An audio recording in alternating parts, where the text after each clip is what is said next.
It is Scorpio season, and it's not as bad as you would think.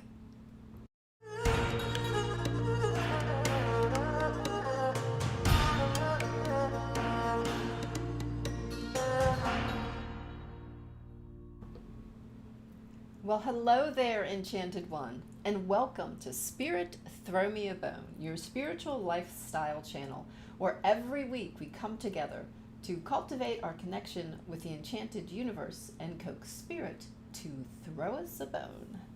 And you know how we do this.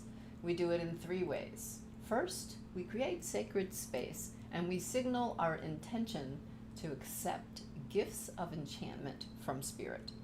Second, we flex our enchantment muscles and consult the oracles of astrology and the tarot. And third, we welcome young self. And with a beginner's mind, we explore all manner of metaphysical and consciousness raising topics. I'm Brenda Paradiso, and I help people discover magic and meaning in daily life. And tonight, it is the Enchantment of Scorpio season episode on Spirit Throw Me a Bone. So we're going to talk about Scorpio and the symbolism in that zodiacal sign that really gets a bad rap. And we're going to check in with one another because October, especially the middle of the month, has been packed with some big time transits. And I want to hear from you. I want to hear from you how you have experienced, say, this most recent Mars square Pluto transit, or the full moon, or the Sun square Pluto transit that was a few days prior to that. And then we're going to talk a little bit about what's coming up starting in the middle of the week. Venus is going to enter the picture in a bigger way. You know, she's been hanging out as the ruler of the sign of Libra all of October, but we transitioned into Scorpio season. So you would think she's taken a back seat, but she's not, because she's going to visit us by transit at the end of the month, or coming up in a few days and through the end of the month. So we'll talk a little bit about how she might be smoothing things out a little bit for us after we've had a bit of a rocky month. So that's what we're talking about tonight, guys. And I want to say welcome, and we're going to get started by creating sacred space. So you know how we do that, right? Let's get started with that.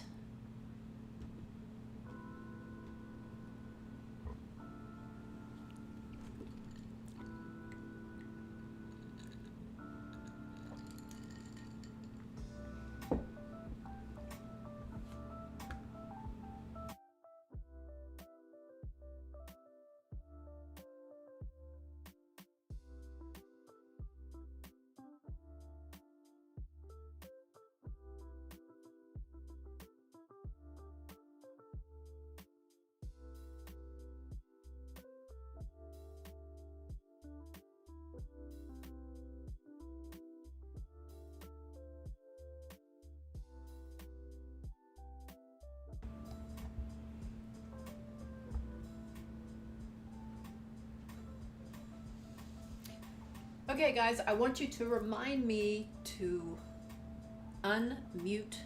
Did I unmute? I think I did. Yes, I did. We have liftoff.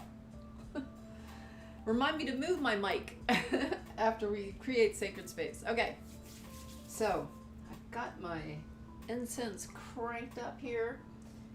So I've got some sage and some frankincense, clearing the space a little bit for us. Alrighty. Big old chunk of frankincense in there, smoking things up. Okay. Creating sacred space. You know what we're doing, right? We're creating a sacred container, an energetic container, a circle to usher us into magical space tonight, right? So we're going to call the directions, going clockwise.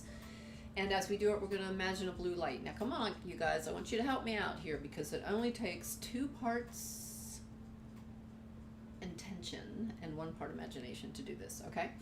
So let's start in the east like we always do. By the air that is her breath, welcome east. By the fire of her bright spirit, welcome south.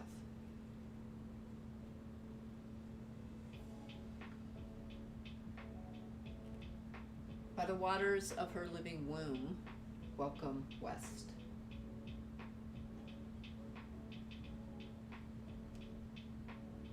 And by the earth that is her body, welcome north.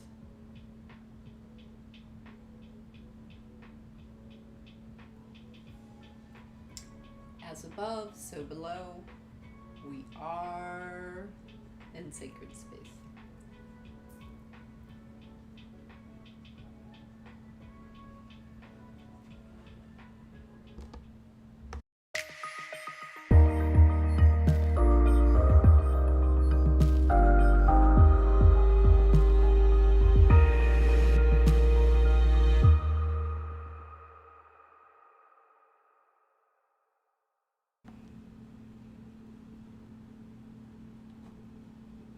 Ta-da! Mike is moved. I don't have my computer glasses on. Oh well. Mike is moved. Mike is unmuted. How you guys doing tonight? Hey there, Robin. Good to see you. Good to see you. So, back from Cabo, guys. Back from Cabo. Like my new dress. I got it in Cabo. Oh boy. It's good to be home, you know? It's like, I feel so sad whenever I leave vacation. Oftentimes, you know, you're packing up and you're just like, sort of that melancholy feeling. But after you travel and you get home and you get home to your own shower and your own bed, I won't tell you about this adventure we had getting home. It started out really good. No, I will tell you about it, okay? It started out really great because we get to the airport in Cabo early and get in line, you know, to check our bags in with Delta. And the guy's checking us in, and it's taking like a long time. And he's kind of making faces, and I'm like, oh God, you know, what's wrong with our passport or something, you know? And then he offers us 2 vouchers because there's no room on the plane. So we got bumped off that flight, and we got 2 $500 vouchers. I'm like, score. We're on a United flight that leaves like an hour later. So no big deal. We usually fly United anyway. I don't know. We just got a Delta flight this time. So we're like, score. Great. 2 $500 flight vouchers. So, man, it's our lucky day, right? Wrong. Wrong. So we get on the United flight, and the United flight is 20 minutes late boarding, right? So then we get on the plane and we take off, and we're already 20 minutes behind. Now, you know, we've got a connection in Chicago, and we have to go through customs and all that kind of stuff. So when you're like 20 minutes late, you know, like, but we had like a nice little cushion, so I thought we'll be okay. Then we land in Chicago, but we can't pull into our gate to deplane because there's some medical emergency that whoever's on a plane there. Anyway, we couldn't pull up to the gate, and there was another 20 minutes. So now we're 40 minutes late for our connection, and we have to go through customs. And from there, it was just a mess. So it became obvious pretty soon that we were going to miss our connection, and it was like a 9:30 flight, right? So there's no more flights at night. So then we got to wait in line to rebook, and you know, then it was like, well, we're going to be able to get a flight tomorrow? Like, I don't even know. And then are we going to be able to get a hotel? I don't even know. But we got both, and so we ended up coming back this morning. But it was a little touch and go there for a while. But we're home. And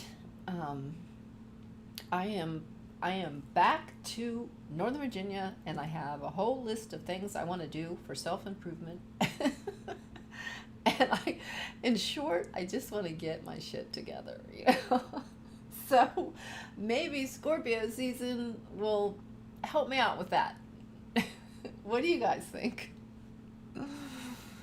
All right, I'm checking my comments here everywhere because, as you know, I have issues with comments, but I think we're good. Um, because I have both Facebook coming through and YouTube for the moment. But you know what's been happening is that I'll lose Facebook at some point. So I'm gonna keep commenting. I'm gonna make it. I have my Facebook open over here. Hello, Facebook. Are we still coming through? Let's see if that comes up. There it is. Yep. Bam. Bam. All right, got it. We'll see how long that lasts. Okay, here we go. All systems are go now. How about some background music, y'all? Maybe that's a little loud. How about that? So, guys, tell me, how'd the full moon treat you last Wednesday? Full moon in Aries. It was a pretty powerful one. Has anybody got any full moon stories to share with me? Or how about here 2 days ago when Pluto was squaring Mars exactly? We should still be underneath all of that, actually. Yeah. So what's been going on with you with that? You know, Mars, Pluto together, wow, is, you know, Mars, the god of war, and Pluto, the planet of regeneration. We're going to talk about that a little bit more with Scorpio.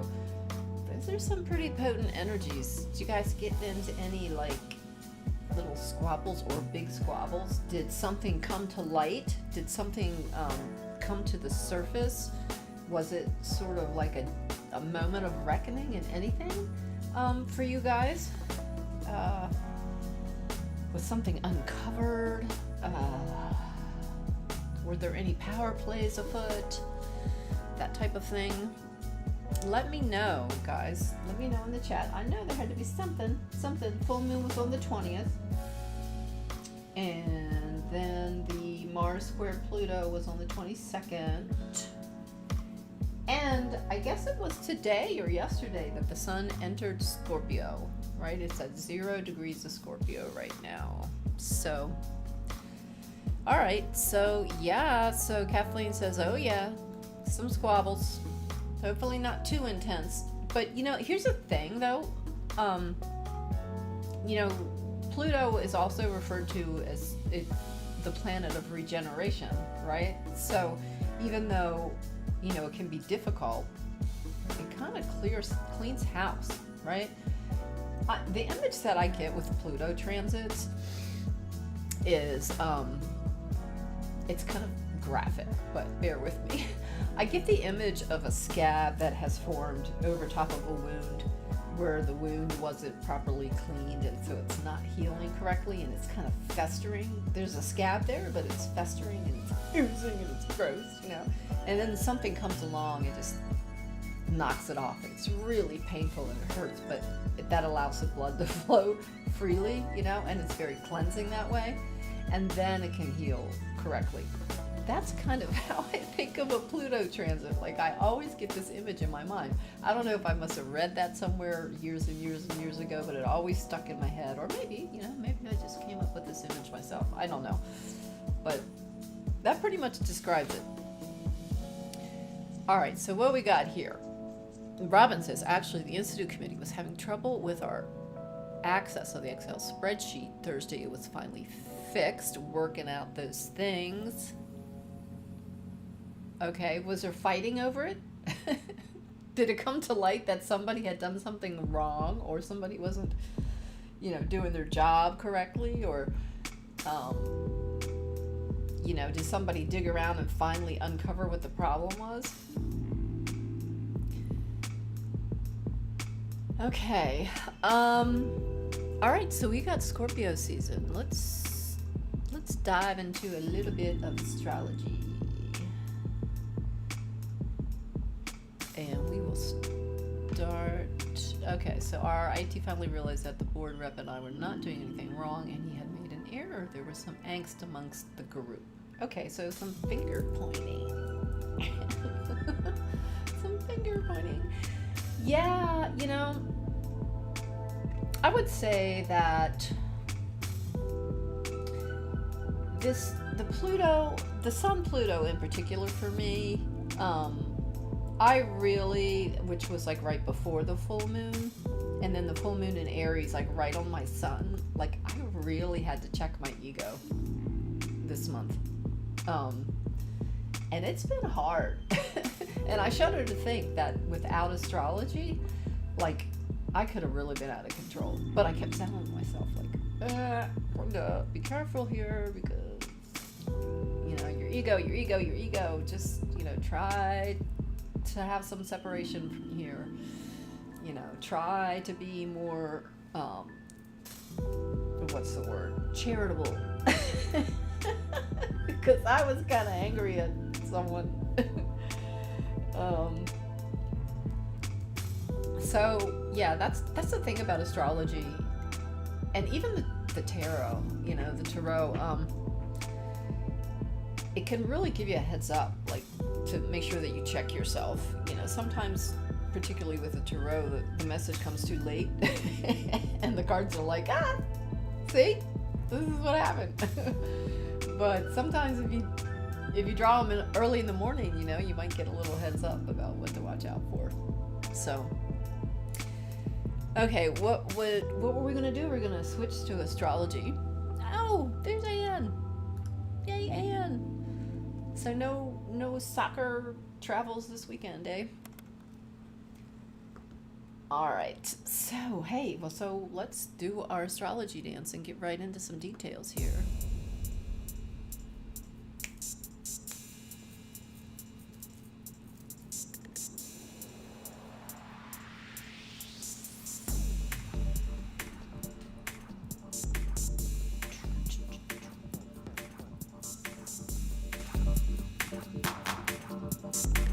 That clap there. I can never time it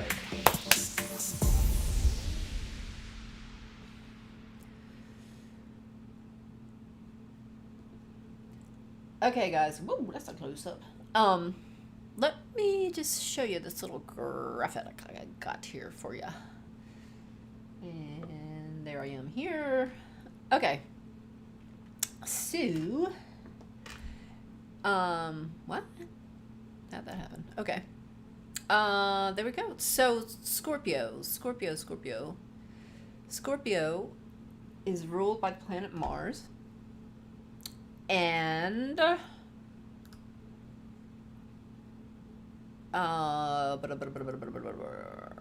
and it's a water sign. So that's interesting, right?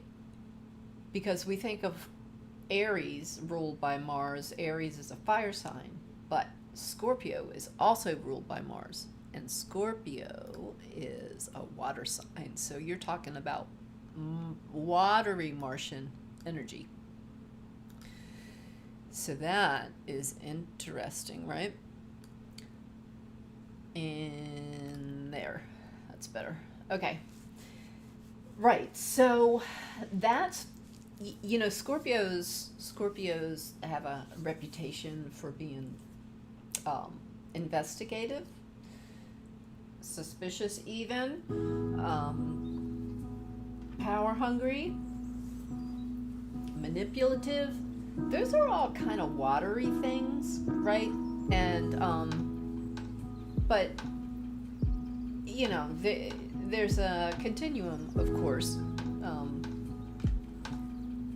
Yay!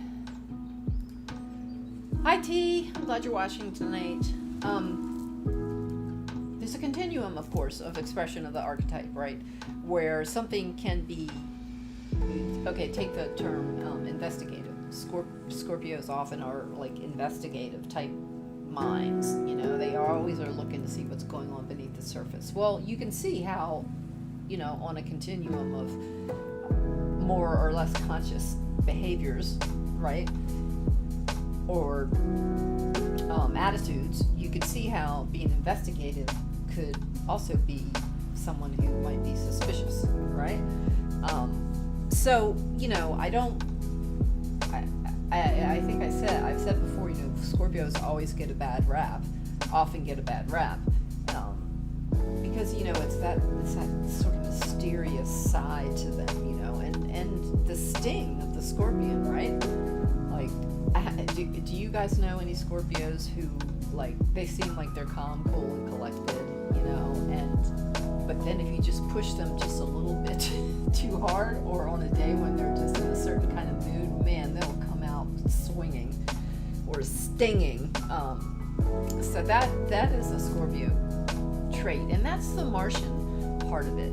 Mars rules Scorpio, because they are fighters, right? But Scorpio is going to do it and is going to be fighting in a much more calculated and strategic way than, say, Aries, who just is like no holds barred, right? They're just going full force ahead. The god of war, just marches. Where Scorpio is, a lot more calculated with their moves, right? More like the chess player.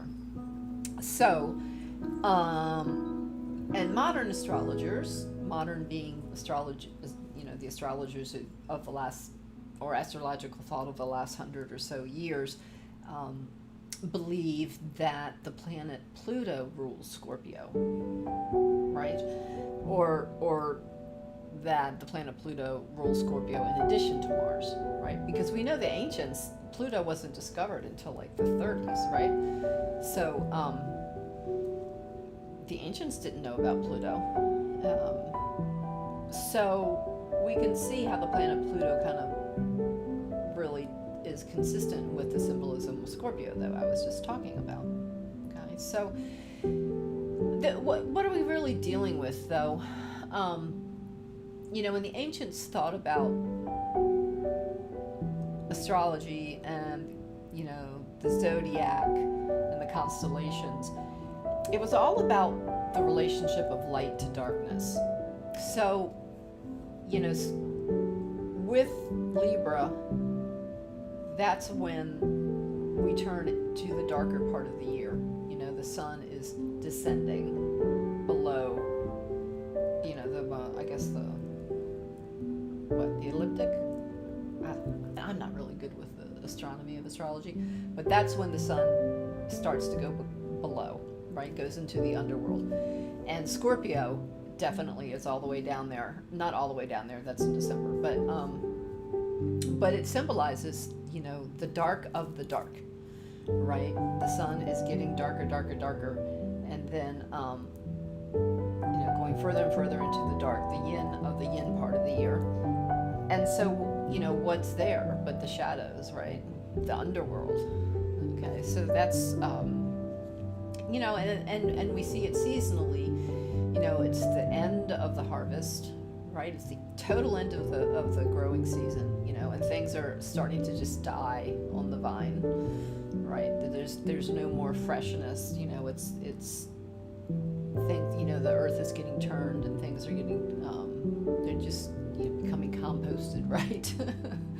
Sort of like Inanna, like being hung up on the meat hook in the underworld. So that is Scorpio for you. And again, like I said, it's a water sign, but it's also a fixed water sign.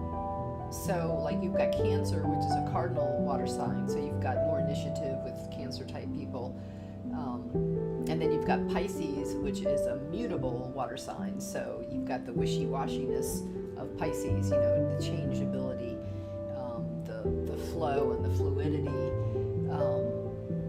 of a Pisces. But with Scorpio, you've got that fixed quality, modality. So, Scorpios, like a Taurus, are stubborn, right? And once they get their claws into you, they're in there, and then that's why they have the reputation for being jealous and vindictive, and but they're also intensely loyal too, so unless you piss them off. so that's what I wanted to say about Scorpio, guys, and what else? Okay, so we'll just review really quickly. So we had this astrology.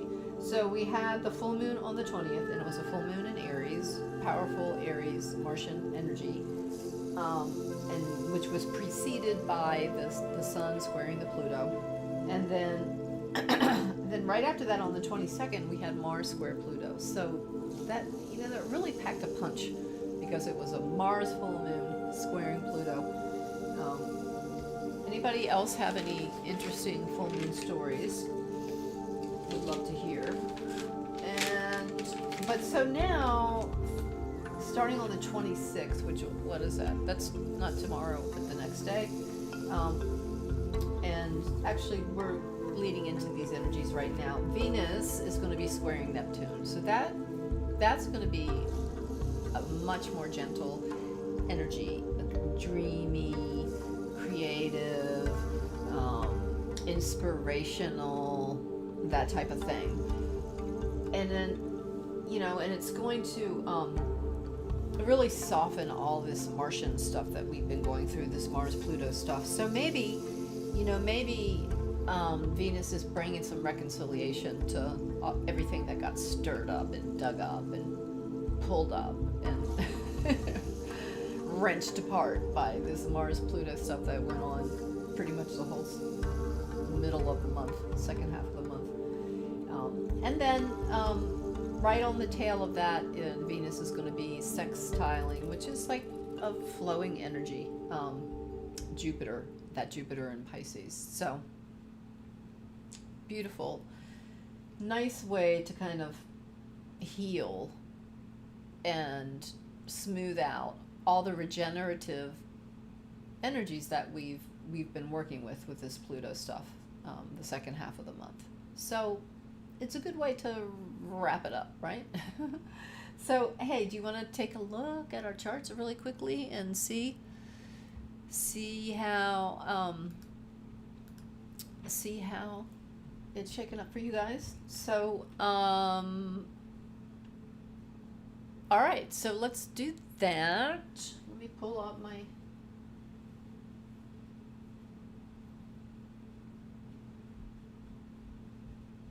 astro chart here. Okay, so we're gonna get rid of this.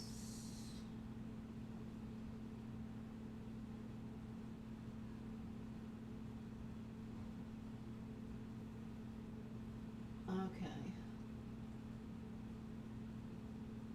All right. And I'm going to take you here. We don't need this anymore. And we need this. And we need to publish it. There we go. Okay.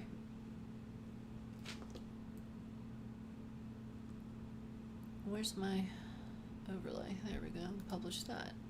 There we go. All right. Okie dokie, guys. All right, so what have we here? Turn my music back on. Alrighty, so we're gonna talk about this Mars square Neptune. So Venus square Neptune. Here it is, right? There she is. Venus right there. Okay, she's at 18 right now, but she's gonna be in a couple days. She's gonna be at 20 degrees, and it'll be an exact square to Neptune. So it's not exactly a flowing energy, a square, but it is activating. And because it's Venus, you're not going to get a lot of bad or more difficult things. Venus is Venus. It can be challenging in terms of, because Neptune is involved, in terms of seeing things clearly, right? We know this about Neptune. It can be otherworldly and beautiful and creative and inspirational and all that kind of stuff, but you also can kind of get wrapped up in like an ideal maybe. So that's the only thing just to be careful of with this Venus square Neptune energy, that we are maintaining some level of discernment But again, it can help us see the bigger picture in terms of maybe some of the struggles that we've had earlier in the month, or that we're coming out of with all this Pluto stuff and the big Aries full moon. So let's look at your charts and where this energy is falling. Well, first of all, let's talk about that, and then it's going to sextile, which is a 60-degree angle, Jupiter right up here. Come on, give me the circle. There you go. See up there? Okay. In Aquarius. Oh, Jupiter's not in Pisces yet. Darn. Yeah, that would be a trine. It wouldn't be a sextile. That would have been more beautiful, but it's still good. Venus is called the lesser benefic, and Jupiter is called the greater benefic. Just like Mars is called the lesser malefic, and Saturn is called the greater malefic in ancient astrology. So you've got Venus and Jupiter together, you generally got some pretty good things. Sometimes maybe a little bit too much of a good thing, but generally just good, beautiful, creative, abundant energy. So let's look at this in your charts, guys. And so what I need to do is move this by hours. Okay. And we are looking for, there's Virgo rising, right? That's UT.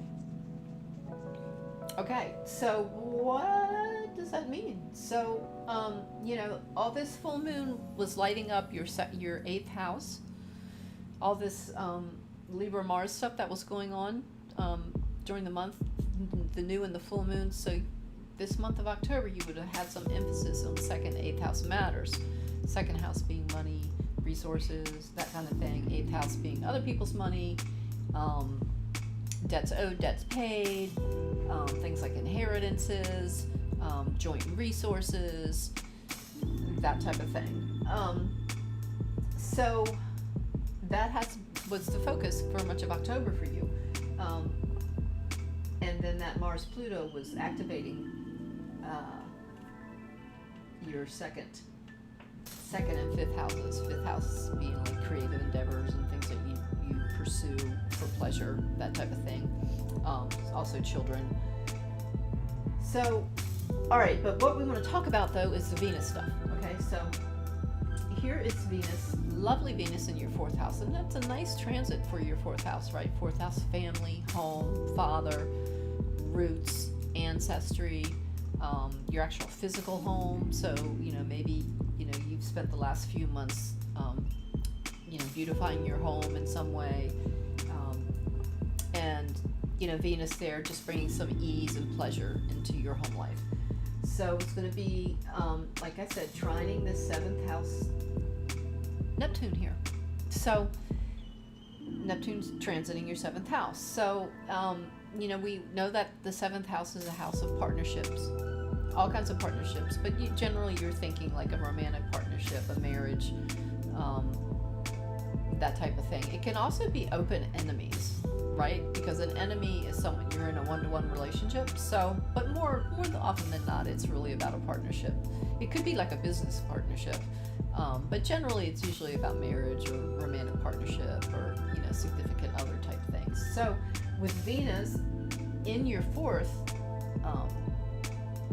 squaring that Neptune in your 7th, that speaks to really issues close to home, right? Home, family, marriage, right? So, this could be like a lovely little icing on the cake for what otherwise might have been a pretty intense month regarding those matters. So, yeah, that's good. Just remember some discernment, to keep some, one foot on the ground, but generally, it's pleasant anytime Venus is involved, right? Particularly with something, a planet like Neptune, as opposed to, maybe a more combative type energy. Could really be some nice, lovely, creative things, and just, an ideal is introduced. So, and then also that Jupiter is in your 6th house here.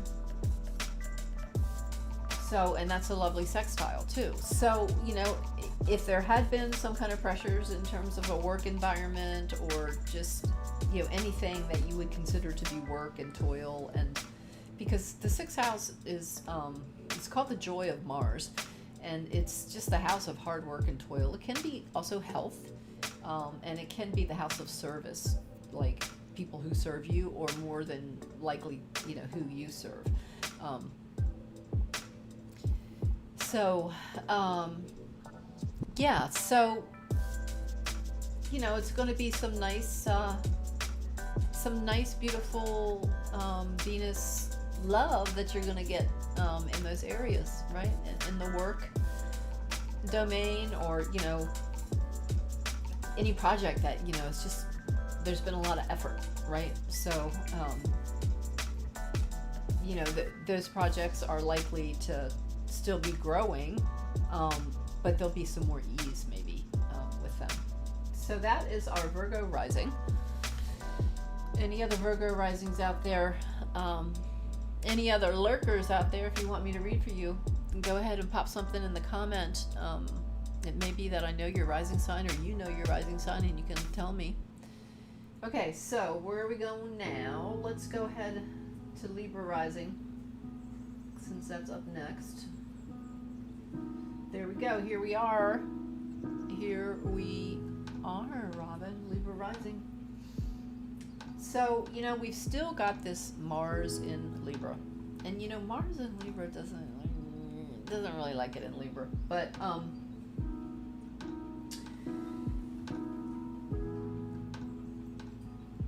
so that, you know, that being in our first house, you know, I would think would be, you know, these transits of the middle of the month, the Mars-Pluto, the Mars ruled Aries full moon, you know, we be feeling it, as they say. But now we've got Venus in our Sag, in our third house, house of communication, house of neighbors and siblings and technology, teaching and learning, sort of more like on basic skills kind of stuff, not real big, like, you know, belief system type stuff, because that's a ninth house, but just daily type of learning, skill type of learning.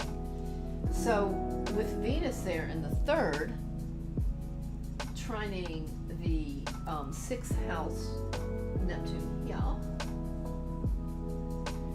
this really does pull in, I'm thinking, the work environment, because the sixth house could be the work environment, and the third house, technology, communication, any writing projects, that type of thing. So some real creative opportunities there for us. They just have to remember to have some discernment. So like, it could be like a wow, we get really excited about a project at work, but then, you know, as a transit kind of passes, we realize, maybe that was like a little bit, you know, not really that realistic. But it can be very creative. But again, it can smooth out those work issues that you referred to, Robin. And then, so that sextile is going to be pulling in fifth house energies here. Because I was saying, first we had the Venus square, the Neptune, which I just spoke about. And then now we got the sextile right on the heels of that, the very end of the month, with Jupiter in the fifth house being children, creative stuff, things that we do for pleasure, that type of thing. So third to fifth. So any writing, speaking, singing even, good for singing, actually.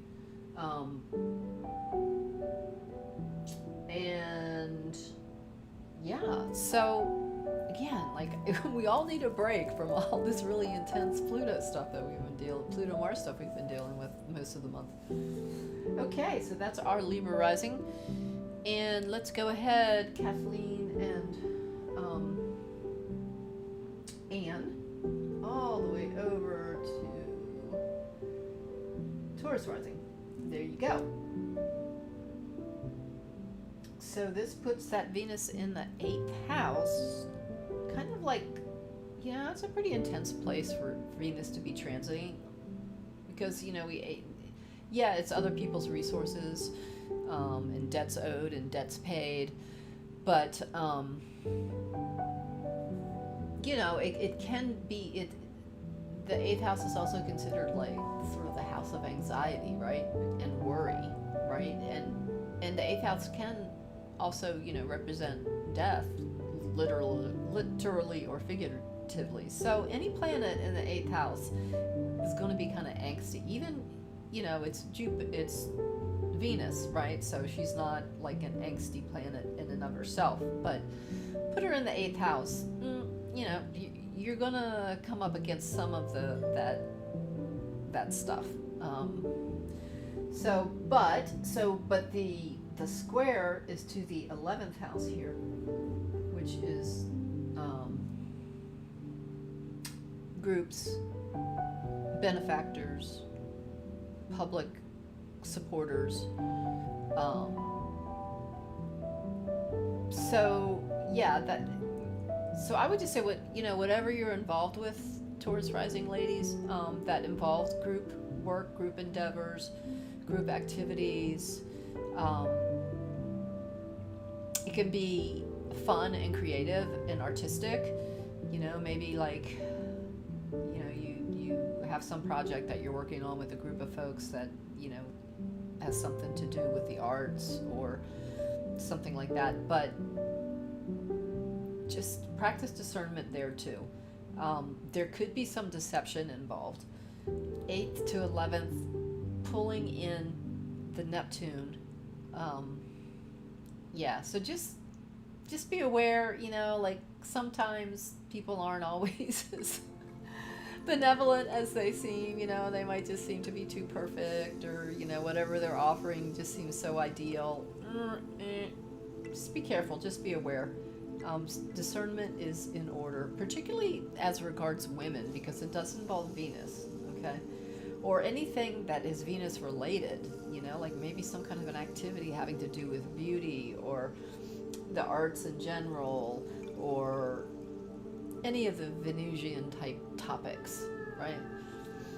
So that's the Venus square Neptune, but then we've got that sextile to the Jupiter, which is here in your 10th house, ladies. So,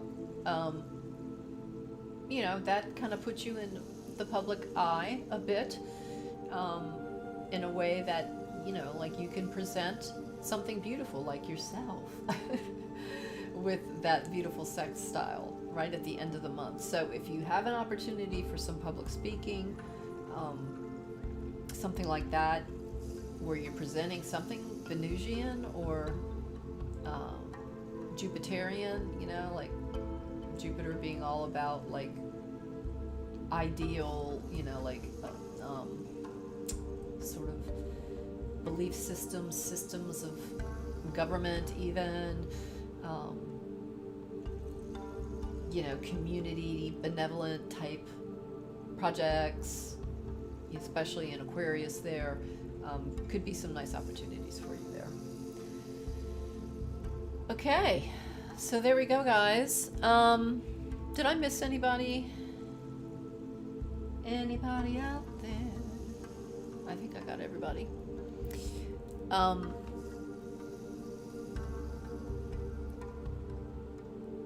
All right. I want to pull a card. We need to pull a card for this week. Okay? Why do I have 2 overlays here? So, give me a moment, and I will, because I think I still have my cards packed from my vacation. It'll take me about just 1 minute to run and get them, but I do want to pull a card. Okay, so we're going to pull 1 card. Okay, so while I go get my cards, here's what I want you to do. We're going to pull the card for the following week, right? We're going to pull a card that will help us reflect upon the meaning of all the intensity of the Mars Pluto stuff that was going on from the middle of the month till right about now, and we're finishing with this Venus energies.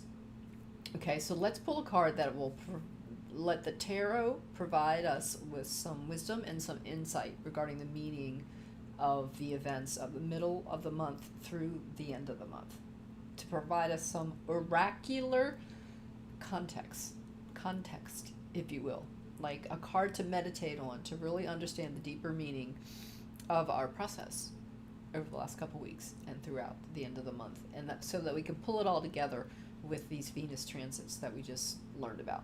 Okay, so I am going to put on a little bit of music for you guys, and then I'm going to go run, get my cards in. It won't take me long, but I want to find the right music here, and I'll be right back.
Okay, so you thinking about that?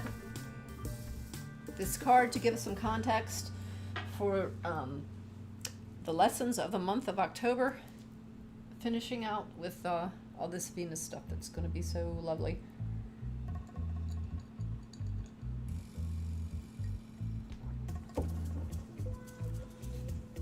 Let's just pull from the majors again, guys.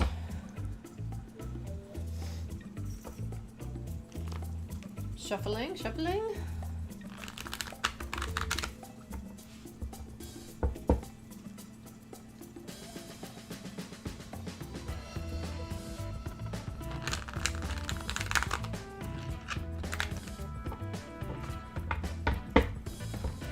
Is next week the last weekend of the month? I think it is, so you know what that means. It's Karma and Cocktail time.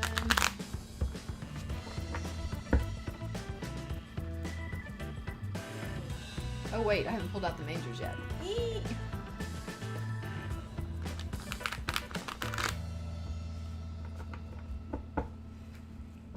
Hey, do you want to just pull from the full deck? We might still get a major. Why don't we try that? Why don't we just pull from the whole deck? I'll probably have to really rely on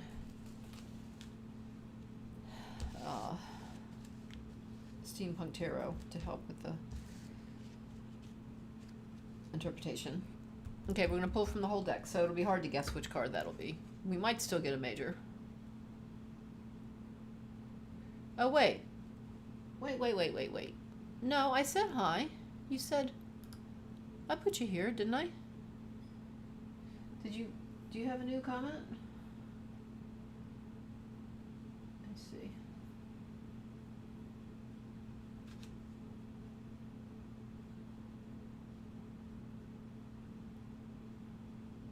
No, I saw you. I'm sorry. I thought I said hello and stuff. Yeah, I think I'm still getting your comments. Anne. Okay. All right, here is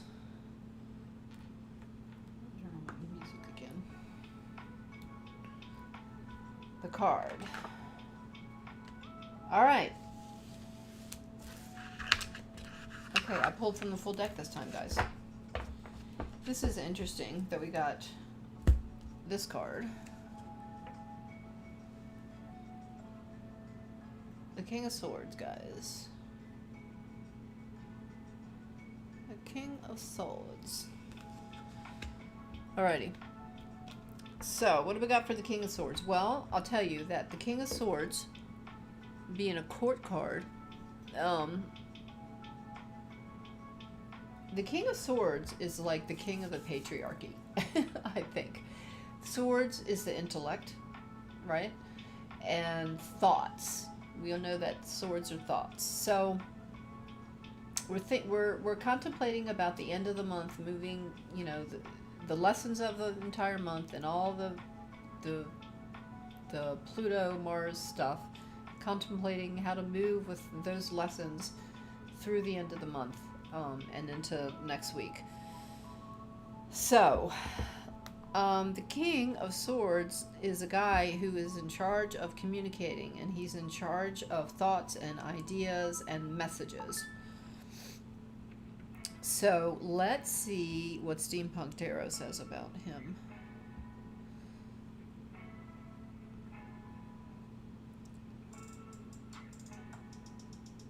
Swords.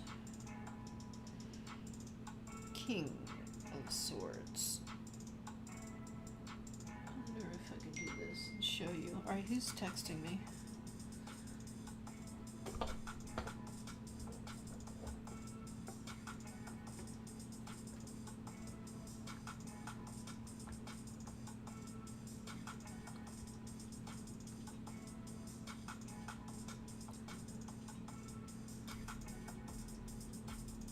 There.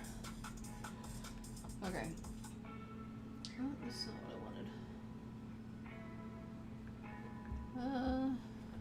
I'm trying to see if I can get this to show up here. I don't know. There we go. No?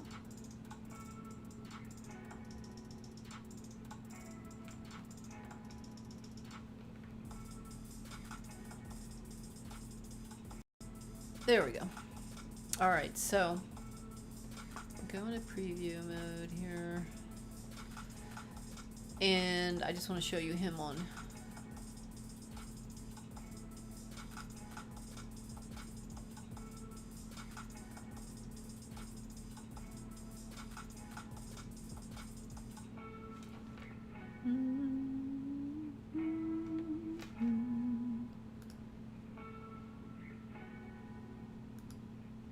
There we go.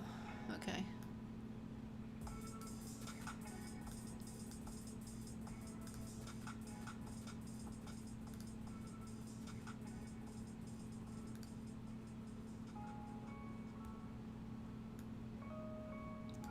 Why is he? Oh, I know what it is. Hold on.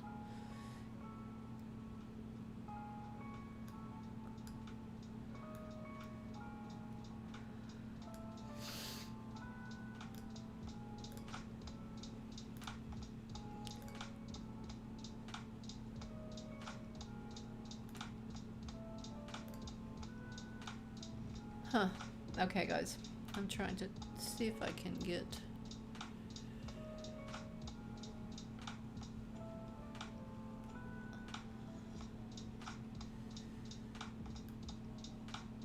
Why doesn't it wanna...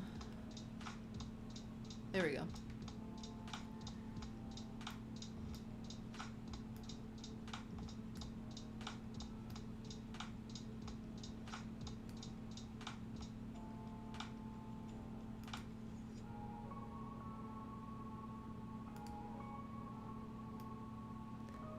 How about this?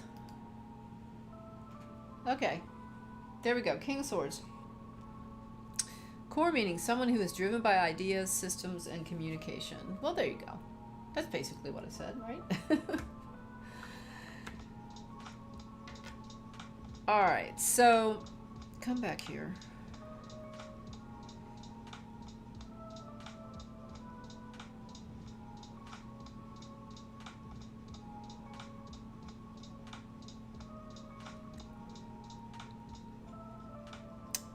it is important. The King of Swords, while a masterful orator, may very well be the quietest of the kings. Based on his vast experience, he has concluded that words are powerful and potentially dangerous. It is important to think ahead, to consider the ramifications of one's words before uttering them. So there's your warning from the Oracle of the Tarot. Once they are spoken, they cannot be taken back, and the consequences for them must be accepted. Fortunately, this king is the master of reason and logic as well as words, a gift that allows him to live up to his ideals. It says, after spending a lifetime rushing about trying to impose truth and order over the chaos of life, the King of Swords realizes that the only chaos over which he has any control reigns in his own mind. If he controls that, he has been successful. If you can do that, you win his respect and highest regard. Having his good opinion is worthwhile. Okay, so there's the King of Swords, guys. So yeah, basically watch your words. But you know what I've noticed with court cards is they usually represent people. Either you or more likely somebody around you. Okay, so it could be that the end, you know, that over the next week, the end of the month, that the King of Swords is going to show up for you. Like I said, you know, like a man of ideas. Typically it would be male because it's the king, not the queen. Or it could, you know, it doesn't have to be, but I would say probably if it's going to show up as another person, you know, look for whoever it is that's, you know, the wordsmith.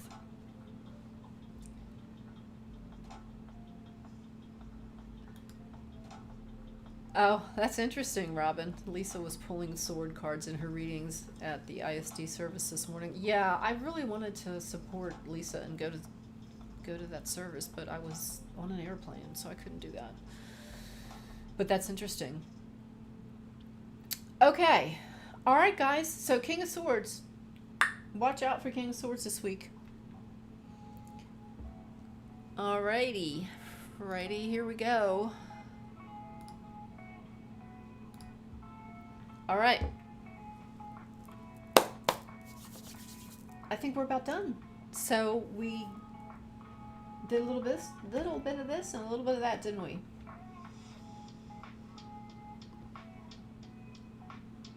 So guys, all right, so if you're over on Facebook, guys, I know that you are all subbed, right?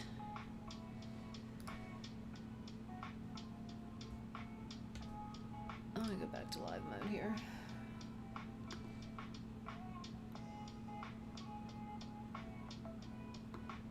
So yeah, whoop, right on my head. So go ahead and subscribe, but if you haven't already, it's really important to hit that bell so that you get a notice every time that I go live. And you know that if you're on Facebook, here we are, STMB, hit the like. Oh, and can you hit the like, please, also? What? How'd that happen? On Facebook as well, please give me a thumbs up. I would really so much appreciate it. Thank you, thank you. Alrighty, so let's wrap up this puppy. Thank you for joining me tonight. And we are gonna go ahead and open the circle.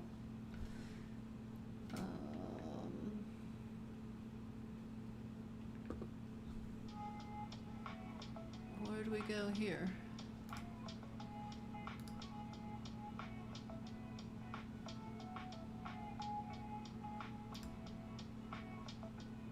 I'm still here, guys. I don't know what that... There we go. Okay. Alright, we're going to open the circle. And I'm going to turn this off here. Back here.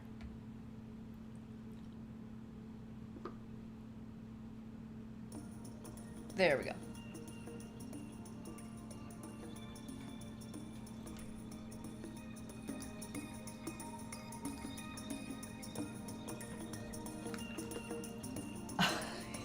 Yeah. So thanks for joining me tonight, guys. We're gonna scoot on over here, close the circle, and then we'll say goodnight.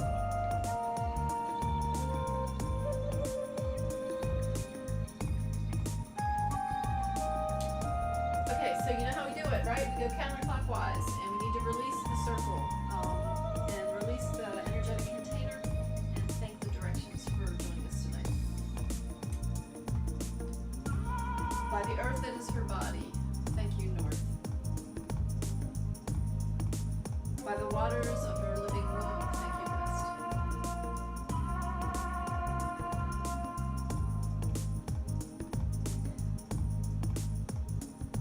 By the fire of her red spirit, thank you, South.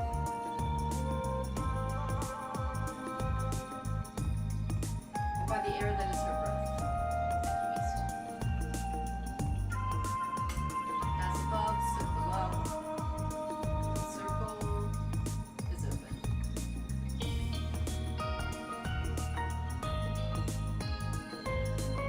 So again, guys, thank you so much for joining me tonight. And so gosh, we got a lot done, didn't we? We talked about Scorpio season. We reviewed the astrology of the middle of the month that's been so intense. We talked about what's coming up with these lovely Venus transits that are going to smooth things out. And we did it in such a way that we were able to look at your charts based on rising sign to see what actually is going on for you and how these energies are specifically being activated in your life. So until next time, be well, be true, be sacred, be you. Good night.